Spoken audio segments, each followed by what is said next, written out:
Hey, what's happening? Hey, what's going on, everybody? Chris Bob doing one of our quick picks here. That's Why right. why don't you introduce us to the newest travesty of justice that we're talking about? Yeah, this one I picked up on last week and I sent it to you, and we'll give a little bit of a disclaimer here. Both Bob and I are somewhat perplexed why this has not got as much attention as we feel it should. So if those of you that are watching this could, provide feedback or responses, that would be great. And you say, hey, you idiots, this is why. That's fine. We'll take it. Take it like a champ. Well, yeah, this one is Sh1-Hulud 2.0 is what it's referred to as, and it's weird. It brings up the term worm, which for those of us that Yeah. are, Bob definitely looks a lot older than I am, but we're roughly similar in age. That was a common term back in the good old Yeah. days. That's what we feared the most every day of our lives before things got really interesting. But yeah, so Bob, I don't know if you want to give a little background on what we're talking about here. Yeah. So I mean, this deals with supply chain risk, right? So in this particular case, this has to do with, these bad guys actually propagating a flaw or propagating their code throughout the npm sort of network, right? And if you guys don't know, where that's the packet management system for a lot of JavaScript stuff. So there are tens of thousands of repositories and things that are a part of that, larger data set, which is all these, reusable packages that are out there. And literally, and it's the world's largest software repository. It's got millions of JavaScript developers that use this, right? And it basically came under siege by these jerks who are using a really good movie reference and ruining it for all time for me personally. But Yeah. just a few of the stats. These people compromised about 800 plus of these trusted packages that are used in tons of shareware and production software out there. So don't it's not just for shareware consumption. There are a lot of production pieces of software, including some of Oh yeah, Microsoft for uses sure. shareware libraries. I mean, they're in there. So this particular thing touched about 800 plus packages in its process, and there's just to give you an idea, there's about 132 million monthly downloads.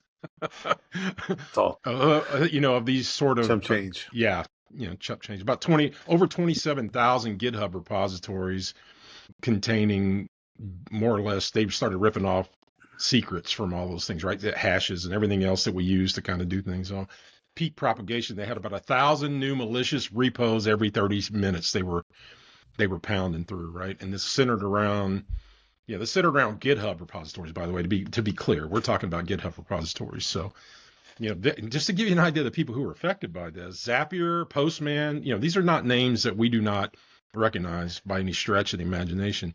But these people, Yeah. those logos were affected. ENS domains. There's tons of major names that were affected by this. So that's what Chris and I were talking about. And Chris goes, "Why the hell?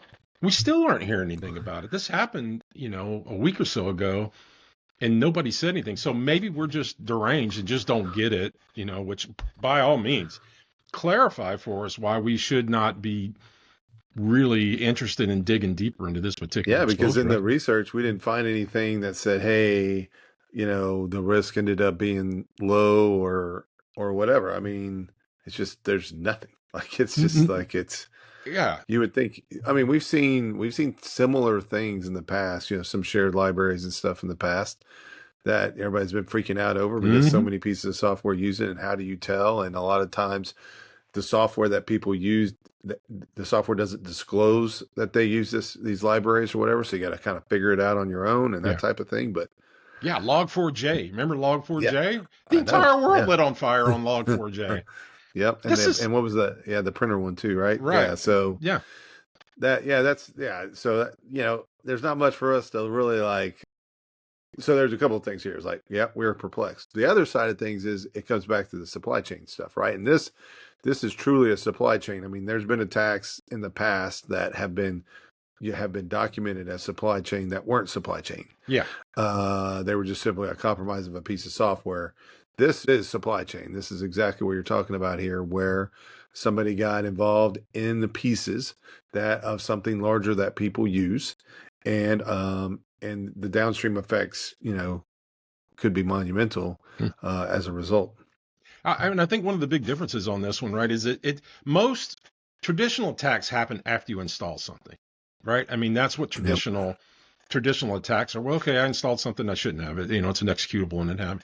This affects developer workstations because this is able to actually perform executions while it's still in the development environments that are a part of what's going on, right? So they're like behind the wire at that, because when you're in a development workstation, I mean, depending on what it is you're developing and how many different products you got or whatever, there's a large span of control, as it relates to that particular location. So that's what kind of made this a lot different.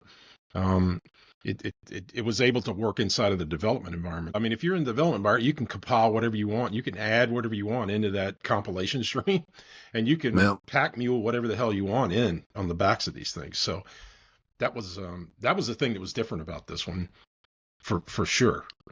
Yeah, and I mean, it just goes to, secure development is incredibly important, and making aware of what you're using as a developer. We all know. I mean, there's some developers out there that are very security conscious and security aware and security trained. And there's a lot of developers that aren't. Yeah. And there's a lot of them that are under pressure to get things done and put out very quickly for various reasons. And, Right. Again, so kind of back to the prevailing theme, though, is why this is a big thing. Yeah. Well, I mean, the thing that's interesting is what they actually did, right? So they basically weaponized Sh1-Hulud, which is a security tool, right? I mean, it's a basic, legitimate security tool, and it was weaponized to go and hunt for things like GitHub or personal access tokens, and AWS and Azure and cloud credentials, and then NPM authentication tokens. So these are all elements that you would use either to get into your GitHub repository, or then if you were going to actually work with inside of your cloud environments. It was basically, this is a living off the land demonstration as well. They took a tool that is a legitimate tool and basically did some automations related to it to go search out these things that had real value to them, which So credentials. not only, right, and not only that, they harvested credentials, and they had full access to code repositories and everything else. So they had that ability. I mean, there's no evidence. I've seen that they've definitely compromised credentials, but they could have easily, extracted information from those code repositories, production systems, and all sorts of stuff. So, Yeah. And I don't know how much forensics data is available for anybody to tell what they did or they didn't do in this situation with what they did. So, I know it's a head scratcher. So yeah, well, it is, and I mean it's a worm, right? So the thing about worms is they can split off and continue on. That was the really bad thing in the old days about worms, is the way they operated. So they were able to kind of split off and keep replicating themselves, which means it's not a linear progression attack vector. It's an exponential progression attack vector. As this gets picked up by more and more development environments and people are using it, it just because it's behind the fence and inside of these development environments and has to do with the development process, they got a much more exponential sort of a hit out of this, because again, it doesn't look like malicious traffic the way it was being used to come out through development channels, because a lot of those channels are already earmarked as, hey, we're going to be doing lots of weird stuff as we write code and test it. So don't be too worried if you see something weird happening. So that's why that's such a susceptible attack vector to kind of jump in the tool chain of, is because now you're behind the wire and your systems are already saying, well, that's just the developers doing weird stuff, which developers do a lot of weird stuff. But I mean, in this case, it was bad guys using that to their advantage. So that was a much bigger deal. All right. Well, interesting to hear people's thoughts on this one. Yeah. Maybe you can enlighten us. Yeah, please tell us why this is not a big deal, because looking at it on the surface, it certainly seems like something we should be talking a hell of a lot more about from the news release. And I mean, just don't trust us. Go look at the news release on this damn thing. Exactly. Just like I always do, I will drop all of these documents that we use to pull data together about the extent of this. And some of these are actually turned out to be pretty damn big documents, because there was quite a bit of talk going back and forth in different sources about it. So I'll drop all those out there so you can, as an article on LinkedIn, so you can go grab it and look at it yourself. But please, by all means, comment and tell us why we're just panicky old men who shouldn't be concerned about something as simple as a compromise of biblical scale. That's right. All Maybe right. it's a Thanksgiving holiday. Who the hell knows what? Yeah, So maybe it was anyway, just that. Maybe it was a tryptophan. Nobody really gave. Everybody was dead from the turkey, and it never mattered. But anyway, all right. Give us comments. Comment below, and we'll see you next time around. Okay, we'll give that a few minutes, and I can edit that, break it up. all right. And then what we're going to do? What's the next one? This is the LLMs. No, LLMs. no, Okay, no, good. no.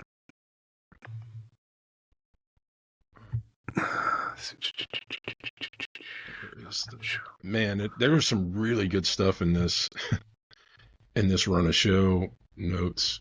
I mean, it really was. I was reading through it. I even put it down as, oh my God, take a look at these take a look at some of the stuff in there. We can kind of browse through it before we get on. Yeah. Before we cut in. All right. Let's see. Chris and Bob. This is malicious LLMs and the run of show.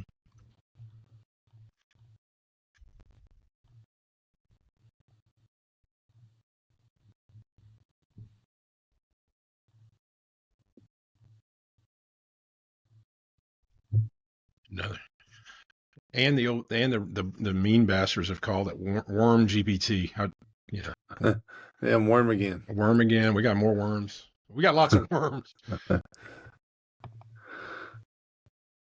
Yeah. So this talks about the fact that they're building, these GPTs purpose built, right, for what it is that they're doing. That's what this really has to do with.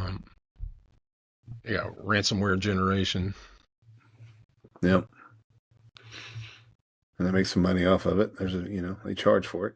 Yeah, instead of having to do it anyway, I love this. There was some great stuff in here. It's like, well, instead of having to actually figure out how to do anything, you can just say, hey, create PowerShell script to encrypt PDFs. Yeah, includes a professional ransom note, 72-hour deadline. It handles all of that for you. There's no more misspellings. There's none of that nonsense. Yeah. Okay. All right. So we can just so it's talking about malicious code being basically there's managed service providers on the dark side as well, right? And they're providing these services. That's what it is. So we'll start from there and just go. Okay. Well, whenever you say hello, everybody, then we'll be going. Yeah. Hey, what's happening? Hey, everybody, back again. And not only that, Chris, we got worms again. We just got through talking about worms, and hell if we ain't got worms again. Yeah, it must be, we're going to close out the year with a bunch of worms. With worms. We're going to have to be dewormed. Yeah, I know. I think there should be a change of terminology to parasite. I think it just sounds more malicious, right, than worm, but we'll go with worm. Simple, one syllable word. Yeah. So so what we're talking about this session is the use of AI as an entire system for building attacks and exploits and that sort of deal. So that's what we're going to be talking about. So go ahead. Exactly. And they give credit where credit's due. This comes off of a report from Palo's Unit 42 group that they did put out a paper, and Bob will share out everything that we have on this about the discovery of what we're going to be talking about today, which is 2 malicious LLMs.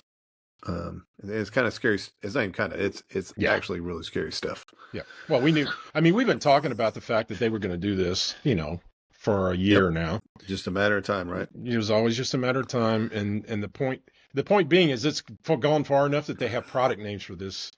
The managed service provider on the dark side of the universe, those people who supply these tools and build these tools and charge for the use of these tools. So the vendors on the dark side of the equation have gotten to the point now where they actually have versions and brand names and product names for these things, right? One of them being Worm GPT, the other being, Kawaii. Yeah, Kawaii GPT. I always think Kawasaki. And they got pricing models and everything. I mean, I'm wondering if they're cold calling some threat actors out there trying to get them to subscribe to this. But yeah, they have subscription plans. You can pay by the month or get a lifetime subscription. So choose your poison. Yeah. So and I mean, to be clear, why is this a big deal? Well, these are actual large language models. They're not just broken. They're not jailbroken large Right. language models. These are purpose-built large language models. In other words, they have poured the training material into these to enhance the user's ability to attack, do malicious activities without having to know anything about how to actually do malicious activities at a hands-on level. I mean, it's basically democratizing the use of attack It is taking vectors. it a step further, right? So, like, early, when ransomware, it's been a while, right? But when it got kicked off, right? I mean, a lot of it was people that had to have a technical skill set to do all that stuff. They didn't Right. have toolkits and people telling them and whatever to do. And then you kind of evolved into where you had more of the ransomware operator model, where you had some type of organization that would provide the infrastructure, provide the toolkit, provide instructions, even provide, hey, this is what you can do, this is what you can't do, and all these types of things. Now, but you had to be part of that to gain access to that. Right. And you obviously, there was revenue shared amongst this. Now, in this particular situation, it's different. Here's a platform, or one or two platforms that you can subscribe to, Yeah. that can give you all the advice and information and everything that you need to do this without really having much of a technical skill set at all. Yeah. Yeah. I mean, that's exactly right. I mean, they've taken all of the work, they've taken all the grunt work out of it, right? You don't have to really worry about keeping your scripts up to date or anything else. They'll keep the engine up to date. You're subscribed. It's platform as a service. They have a platform as a service, and that's what it is that they're selling access to. Yeah, I thought it was pretty cheap. $220 for lifetime access to Worm GPT Yeah, I it seemed mean, economical as hell, really. yeah, and no way are we endorsing this or telling you to go Oh, hell subscribe. no. But for legal No, no, no, purposes, no. right? Hey, Yeah. this guy told us it's a good deal. We can go No, out there and no, do you're it. right No, about that. there is no discount code Chris Yeah. Bob on that platform, so it There's doesn't no happen. promo codes. There are no promo codes. Yeah. Yeah, but I think one of the things that kind of stuck out to me on this was that it's providing quality content. Right. So, like, if we look at it purely from the phishing aspect of things, which this thing provides, it provides a lot of information and detail for phishing, to where it really gives you the ability to create very professional uh, content for your BECs, so you can trick people. So it makes it much harder for the human being, the human eye, to detect if it's a fish or not. It kind of eliminates any grammatical issues, logo issues, all of that type of formatting issues, all that stuff.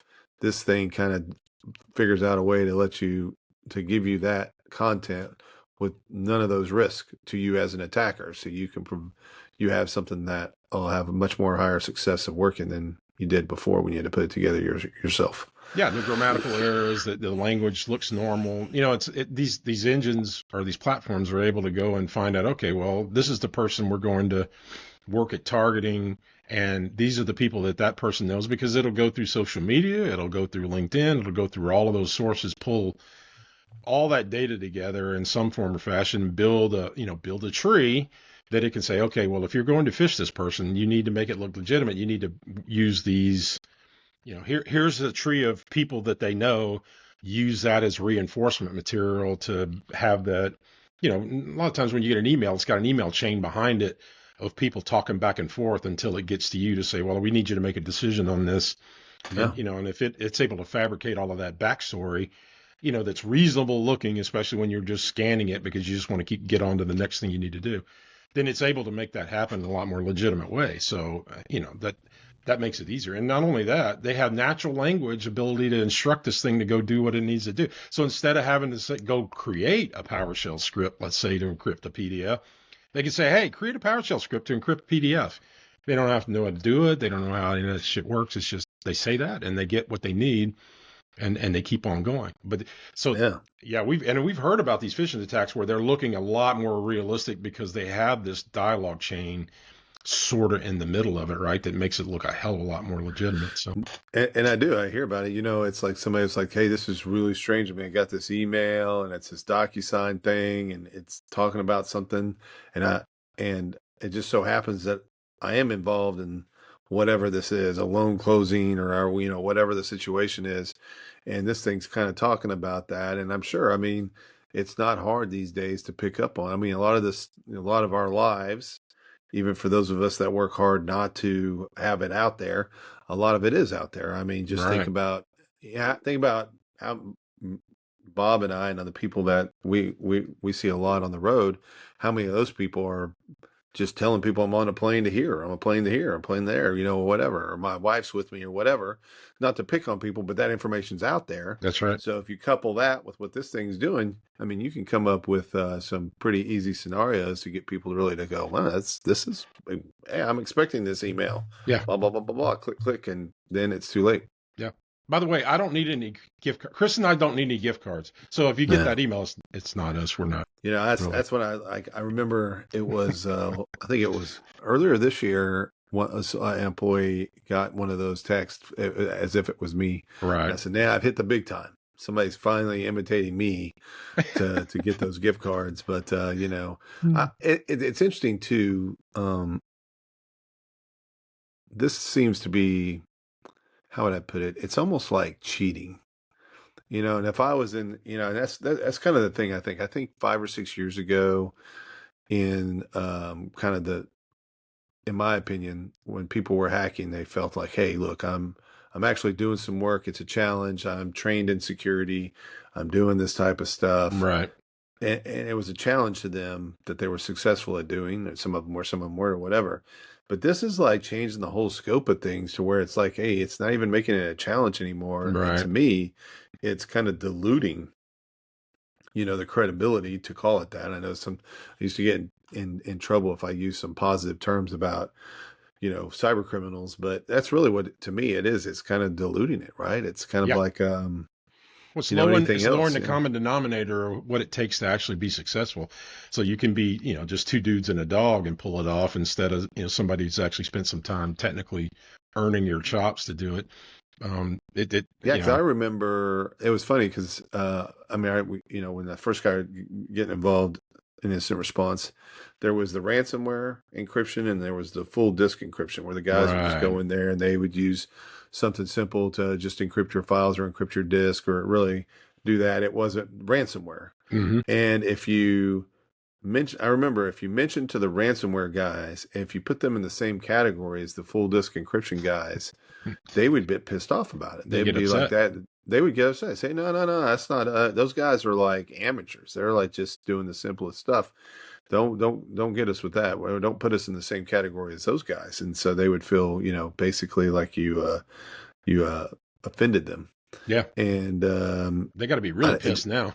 yeah, you would think so, right? But who knows? I mean, maybe the Yeah. money's just so much they don't Yeah. care, man. They're in Right. their boats, their yachts, their Ferraris, or whatever. So Well, I who the hell mean, this has knows? been what it's done is democratize that whole idea of cybercrime, right? And now you don't have to be an elite to get it done anymore. You can be in, like I said, lowers the common denominator.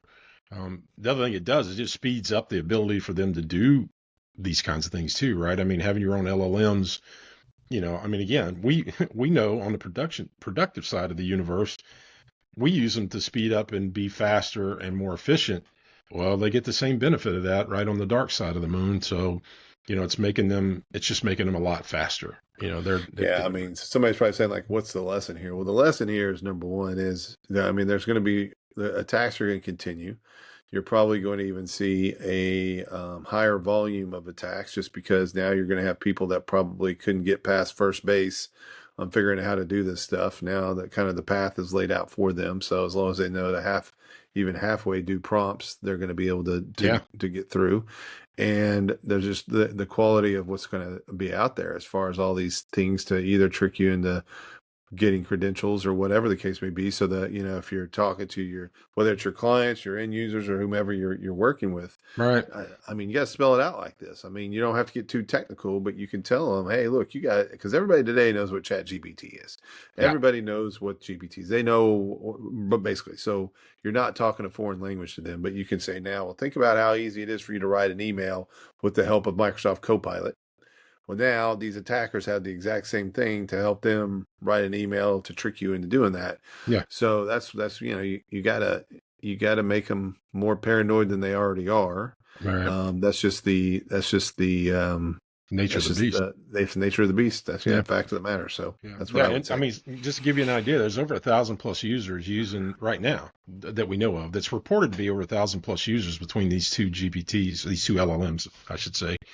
Um, and there's active communities on Telegram, right? Because Telegram's,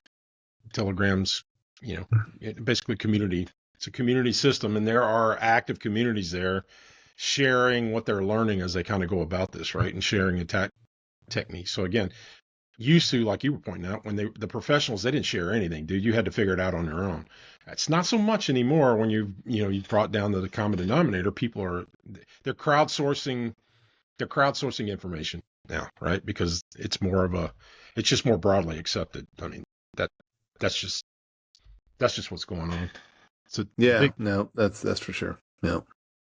yeah. I mean, So that's the big deal is the use of these GBT models, and they're training them up to be very specific. The reason this even matters to us as security professionals, like, okay, so how do we're going to have to evolve techniques, tactics, systems that are able to detect things like velocity of attacks. You know what I mean? Which we mean how many transactions per second are occurring is going to wind up being a big indicator of whether or not you're actually being attacked, even if it's not an attack vector that wouldn't rate a normal attack vector because it's not an IOC that's known.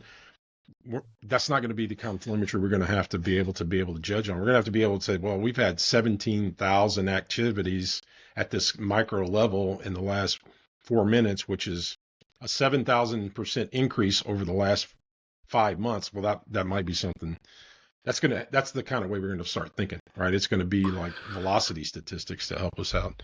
yeah, you're exactly right. I mean, in the authentication, I mean, people need to be figuring. I mean, if we're already behind the times on authentication and making that stuff. I mean, if you start to eliminate these people's abilities to harvest credentials and use those, that's a big part of it. I mean, I'm not saying that's the only part of it, the silver bullet, but that's a big deal, especially in the SMB space. You still see a kind of authentication as being more basic than it should Yeah. be. Yeah. And again, that's just what we're up against. Again, by the way, these LLMs do not have all the guardrails in them that our LLMs that we use on the productivity side. There are no guardrails. I mean, they quite literally have burned the guardrails down, so they can ask it to do any nasty thing they want to. So that obviously that's how that's kind of created. So I mean, I think some of the immediate impacts that we need to be thinking about are things like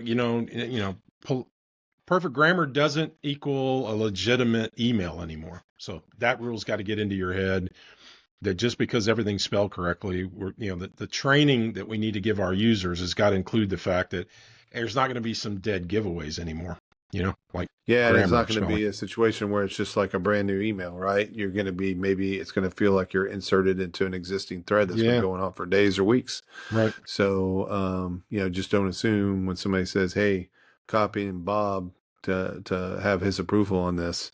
Oh, Yeah, well, I'm copied in. It can't be a fish. right. It is. It Yep. could very well be. Yeah, you need to enable strict DMARC. That's another way you can kind of control this, right? Since so much of this is coming through on an email front. You can do that. You also need to look at your SSH hardening. You need to IP allow lists. You might want to think about IP allow lists and geofencing a lot more seriously to help you as much as possible. Granted, doesn't fix everything. They can find a way to get this inside of inside of a geofence. But the bottom line Yeah, is you just got to tighten up as much as you can on that, right, Chris? that's exactly right. Yeah, Layered. Yep. yeah. All right. And Well, test good your stuff. damn backups. By the way, last statement: test your damn back. Now, I'm not mean go and restore from them periodically, so that you know Yep. that your backups actually working. I mean, if you Yeah, can and do then some and of then that, go check to make sure they're secure and right, right, rotate credentials. I mean, the topic for another day, but yeah, how many times we've heard actual cloud backups themselves being compromised yeah, as a 100%. result of poor hygiene when it comes to credentials and so forth. So for All right. sure. Yeah, we'll drop All all right. this again. We'll drop all the information we got out so you can go take a look at it. It'll be an article in LinkedIn, and I'll loop Chris in. But go take a look at it, and just be aware that this is going on. It's very interesting to me. And by the way, it won't be the end of the story. This is by far the beginning of this story. It's surfaced to the point now where when you got product names, that's when you should start talking about it. So I think it's For got to sure. that point. So All right. Thanks, everybody. We'll see you next time.